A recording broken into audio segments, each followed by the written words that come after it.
టీచర్లు జగన్ని చితకబాదారంట. అందుకే టీచర్లు చూస్తే ఆయన చాలా కోపం, కక్ష. అధికారంలో ఉన్నప్పుడు మద్యం షాపుల ముందల కాపులాగా నిలబెట్టారు ఆయన టీచర్ని.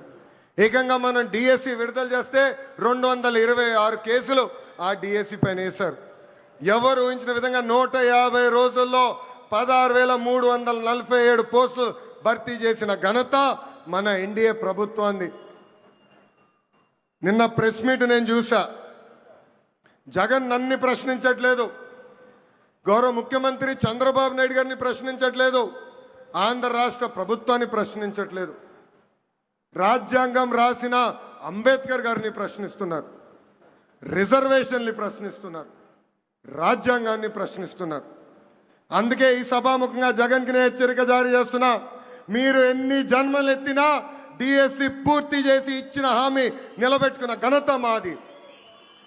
మళ్ళీ డిఎస్సి నిర్వహిస్తాం. నిరుద్యోగ యువకులకి పెద్ద ఎత్తున ఉద్యోగాలు కల్పించే బాధ్యత ప్రజాప్రభుత్వం తీసుకుంటుంది. ఈ జగన్కి కనీసం దేశభక్తి అన్న కూడా లేదు. మేమందరం పోరాడి పెద్ద ఎత్తున సాగర్ డిఫెన్స్ అన్న పరిశ్రమని ఆంధ్ర రాష్ట్రానికి తీసుకొచ్చాం. వాళ్ళు ఏకంగా భారతదేశం డిఫెన్స్ కోసం బోట్లు తయారు చేసే పరిశ్రమ. కావల్లో కనీసం 1000 మంది మత్స్యకారుల పిల్లలకి ఉద్యోగాలు ఇచ్చే పరిశ్రమను మేము తీసుకొస్తే ఏకంగా వాళ్ళపైన ఆరోపణలు చేసి ఆ పరిశ్రమను కూడా తిప్పి పంపించాలని ప్రయత్నించారు. ఇప్పుడు విశాఖ ఉక్కు పైన కూడా మాట్లాడుతున్నారు. 2 సార్లు విశాఖ ఉక్కు సంక్షోభంలో పడితే ఆ ఉక్కు ఫ్యాక్టరీని కాపాడిన ఘనత చరిత్ర ఒక ఎన్డీఏ ప్రభుత్వాన్ని. ఆనాడు ప్రధానిగా నరేంద్ర మోడీ గారు, ముఖ్యమంత్రిగా చంద్రబాబు నాయుడు గారు ఇద్దరు కలిసికట్టుగా పోరాడి విశాఖ ఉక్కుని ఒక్కసారి కాపాడారు. దాని ముందల వాజ్పేయి గారు ప్రధానమంత్రిగా ఉన్నప్పుడు, చంద్రబాబు నాయుడు గారు ముఖ్యమంత్రిగా ఉన్నప్పుడే మళ్ళీ విశాఖ ఉక్కుని మనం కాపాడుకుంటాం జరిగింది. మన విశాఖ ఉక్కులో ఒక యాక్సిడెంట్ జరిగింది. 9 మంది కార్మికులు చనిపోయారు. యాక్సిడెంట్ జరిగిన 3 గంటల్లో హోంమంత్రి గారు అక్కడికి వెళ్ళారు. 6 గంటల్లో కేంద్ర ఉక్కు శాఖ మార్చులు వచ్చారు. 12 గంటల లోపల ఏకంగా గౌరవ ఉప ముఖ్యమంత్రి గారు నేను కూడా వెళ్తాం జరిగింది. అక్కడ కార్మికులు కలిసాం, చనిపోయిన కుటుంబాలని పరామర్శించాం. వాళ్ళకి ఒకటే హామీ ఇచ్చాం, కేవలం డబ్బులు ఇచ్చి చేతులు దులుపుకునేదానికి రాలేదు, శాశ్వతంగా మీ కుటుంబానికి అండగా నిలబడడానికి మేము వచ్చామని చెప్పాం.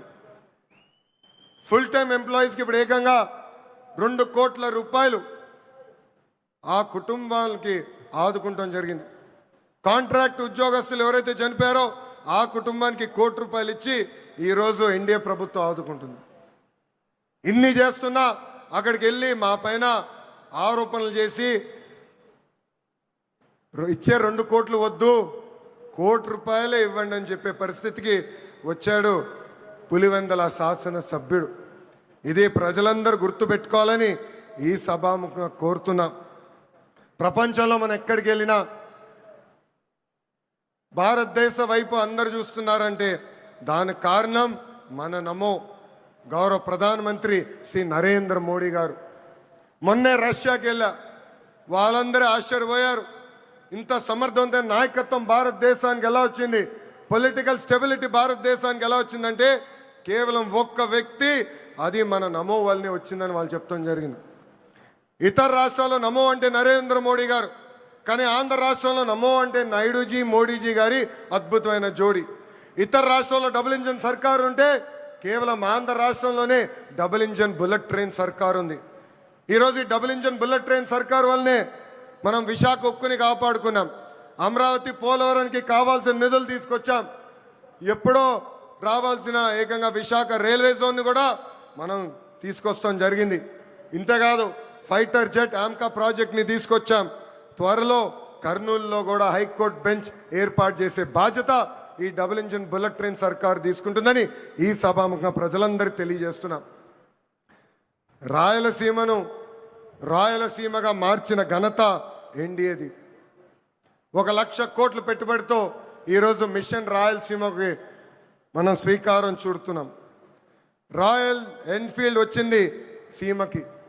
ఎల్జీ ఎలక్ట్రానిక్స్ వచ్చింది సీమకి, ఏసీ తయారు చేసే కెరియర్ వచ్చింది మన సీమకి. అంతేకాదు రిలయన్స్ ఇండస్ట్రీస్ కూడా వచ్చింది మన సీమకి. That is the commitment of NDA government for Rayalaseema అని ఈ సభాముఖంగా తెలియజేస్తున్నాం. తెలుగుదేశం పార్టీ, జనసేన, భారతీయ జనతా పార్టీ అనేది ఒక పెద్ద కుటుంబం.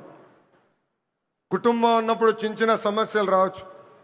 మనందరం కూర్చుని మన సమస్యలు పరిష్కరించుకోవాలి. ఆ బాధ్యత ఇక్కడున్న నాయకులందరిపైన ఉంది.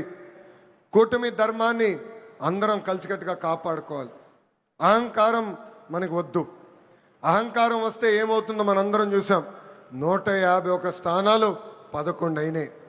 ఇది మనందరం గుర్తుపెట్టుకొని ప్రజల్లోకి వెళ్దాం, ప్రజల్లో చైతన్యం తీసుకొద్దాం, ప్రజలకి అండగా నిలబడదామని ఈ సభాముఖం మిమ్మల్ని అందరినీ నేను కోరుతున్నా. ప్రజాప్రభుత్వం కొనసాగింపు అనేది చాలా చాలా అవసరం.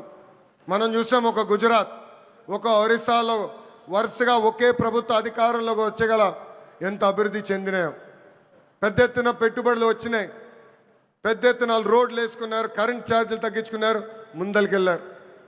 కానీ ఆంధ్ర రాష్ట్రంలో 2014 నుంచి 19 వరకు ఎన్డీఏ ప్రభుత్వం, దాని తర్వాత గొడ్డలి పార్టీ ప్రభుత్వం వచ్చిన తర్వాత మనం ఎంత నష్టపోయామో మనందరూ తెలుసు. దయచేసి ఇది మనందరం గుర్తుపెట్టుకోవాలి.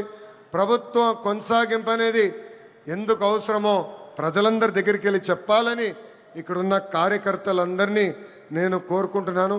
నేను ఫైనల్గా చెప్పేది ఒకటే, ఎన్డీఏతో వికాసం, గొడ్డలి పార్టీతో విధ్వంసం. గొడ్డలి పార్టీ రాష్ట్రానికి హానికరమని మనం తొక్కిన ప్రతి గడపకి చెప్పాలని ఈ సభాముఖం మిమ్మల్ని అందరినీ కోరుకుంటూ, నాకింత అద్భుతమైన అవకాశం ఇచ్చిన ప్రజలందరికీ పేరు పేరున నా హృదయపూర్వక ధన్యవాదాలు తెలుపుకుంటూ మీ అందరి దగ్గర నుంచి సెలవు తీసుకుంటున్నాం.